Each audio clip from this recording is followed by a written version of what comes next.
আসসালামু আলাইকুম। এ ধরনের হত্যাকাণ্ড কেন ঘটে, কে ঘটায়, কাদের জন্য ঘটে, এই সম্পর্কে থাকছে আজকের ভিডিওতে। আর এই সম্পর্কে শেষে অবশ্যই বলবো।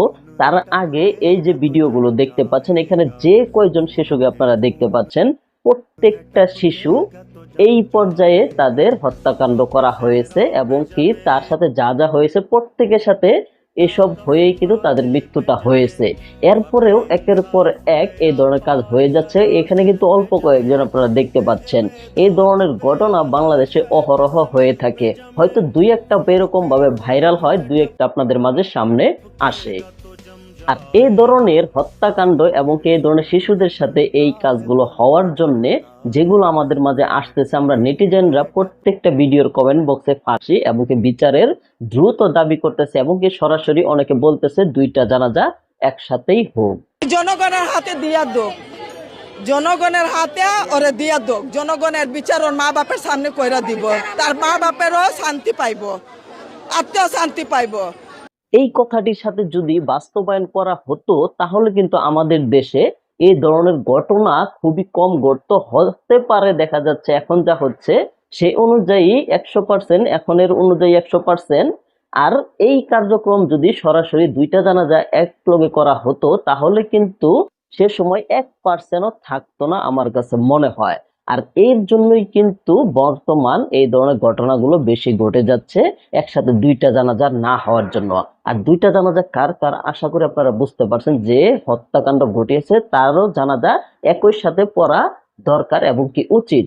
আর এগুলোর বাস্তবায়ন করার জন্য আপনাদের শরিয়া আইন কিন্তু বাস্তবায়ন করা জরুরি।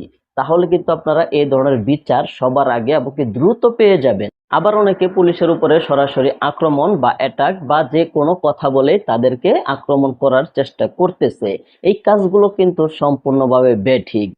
পুলিশের দায়িত্ব হচ্ছে অপরাধী বা যে দোষী সাব্যস্ত তাকে ধরে নিয়ে জায়গা মতো নেওয়া, এরপরে বিচার প্রক্রিয়ায় আনা উচিত। এবং কি বিচার প্রক্রিয়া যদি সে সম্পূর্ণ স্বীকার করে, এখানে সময় লাগার কোনো কারণই আমি দেখতে পারতেছি না।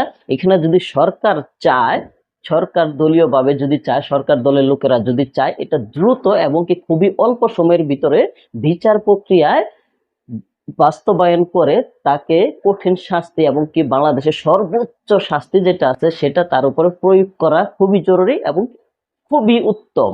রামিসার বাবা বারবার একই কথা বলতেছিল, আপনারা হত্যাকারীকে বিচার করতে পারবেন না, হত্যাকারীর কঠিন শাস্তি দিতে পারবেন না। আরেক সময় এই ধরনের ঘটনা, আরেকটা বড় ধরনের ঘটনা যখন এইভাবে ভাইরাল হবে, তখন এটা ধামাচাপা পড়ে যাবে। এটাই কিন্তু বাস্তব। আমরা পূর্বের কথা যদি খেয়াল করি, আমরা ভিডিওর শুরুতে দেখেছি সেখানে আসিয়া নামে একজন কিন্তু এই ধরনের ঘটনার শিকার হয়েছে এবং কি সে দুনিয়ার মায়া ত্যাগ করে চলে গেছে।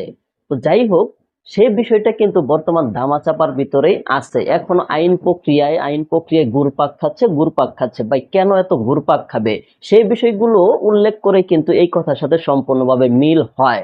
আর এখন আমরা চাই যে বাংলাদেশে এমন একটি রেকর্ড করুক এই সরকার, যেন এই ধরনের ঘটনার দ্রুত শাস্তি হয়, এবং কি শাস্তি দেখে যেন মানুষের ভয়ে কেঁপে ওঠে, কলিজাটা কেঁপে ওঠে কোনো একটা মেয়ের দিকে তাকাতে গেলেও।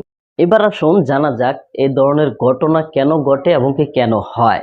বাংলাদেশে এখন পর্যন্ত এরকম কোনো রেকর্ড নাই যে এই ধর্ষণকারীদের সরাসরি ফাঁসি বা কঠিন শাস্তি দেওয়া হয়েছে, এরকম রেকর্ড এখনো নাই। এর জন্যই কিন্তু মূলত এই ধরনের ঘটনাগুলো ঘটে থাকে। তবে একটা রেকর্ড আছে, সেটা হচ্ছে বোনকে ধর্ষণ করেছিল, ভাই সরাসরি ধর্ষণকারীকে মেরে ফেলেছিল। এটাই হচ্ছে সবচাইতে আমার কাছে মনে হয় ভালো কাজ করেছে সেই ভাইটি। কারণ এই ধরনের কাজ যদি প্রত্যেকটা জায়গায় হতো, পুলিশ আসার আগে যদি তাদেরকে পিটিয়ে মেরে ফেলতো, তাহলে কিন্তু সবচাইতে বেশি ভালো হতো, এবং কি মানুষ এই ধরনের কাজ করতে গেলে ভয় পাইতো। কারণ পুলিশ প্রক্রিয়ায় গেলে, আইন প্রক্রিয়ায় গেলে একের পর এক এখানে ওখানে আদালতে আবিজাবি, হাইকোর্ট, সুপ্রিম কোর্ট ইত্যাদি অনেক কিছু, লাস্ট মাস্ট রাষ্ট্রপতি তার কাছে প্রাণ ভিক্ষা চাবে। এরপরে কিন্তু বিচার প্রক্রিয়া সম্পূর্ণ হবে। এর ভিতরে যদি আরেকটা ঘটনা ঢুকে যায়, এটা ধামাচাপা পড়ে যাবে। এরকমই কিন্তু করে প্রত্যেকটা বিচারের অধীনের যে বিষয়গুলো সেগুলো কিন্তু ধামাচাপা পড়ে আর সামনে আসে না।